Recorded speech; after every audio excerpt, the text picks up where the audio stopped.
whatever you think, that you will be. If you think yourselves weak, weak you will be. If you think yourself strong, strong you will be. Swami Vivekananda. ನಾವು ನಮ್ಮ ಬಗ್ಗೆ ಏನೆಂದು ಯೋಚನೆ ಮಾಡುತ್ತೀವೋ ಹಾಗೆ ಆಗ್ತೀವಿ.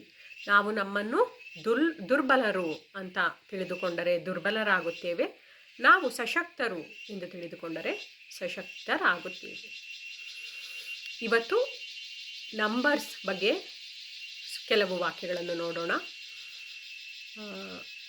ಇದಕ್ಕೆ ಎಷ್ಟು ರೂಪಾಯಿ ಅಂತ ಇಂಗ್ಲೀಷಲ್ಲಿ ಹೇಗೆ ಕೇಳ್ಬೋದು? How much does this cost? ಈ ಬಳೆಯ ಬೆಲೆ ಎಷ್ಟು? How much are these bangles?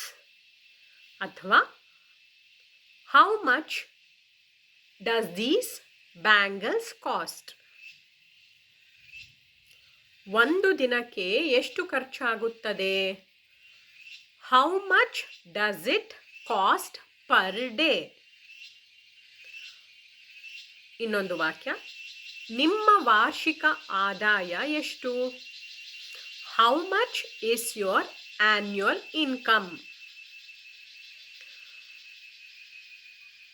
ಇನ್ನೊಂದು ವಾಕ್ಯ ಹೇಳಬೇಕಂದ್ರೆ, ನಿಮ್ಮ ಹತ್ತಿರ ಕಡಿಮೆ ಬೆಲೆಯ ವಸ್ತು ಇದೆಯಾ? Do you have anything cheaper? ಅದು ತುಂಬ ದುಬಾರಿ ಅನ್ನೋದಕ್ಕೆ ನಾವು ಇಂಗ್ಲೀಷಲ್ಲಿ ದಟ್ ಈಸ್ ಟೂ ಎಕ್ಸ್ಪೆನ್ಸಿವ್ ಅಂತ ಹೇಳ್ಬೋದು. ಕ್ಷಮಿಸಿ, ನಾವು ನಾಳೆ ಇರುವುದಿಲ್ಲ. Sorry, we won't be available tomorrow.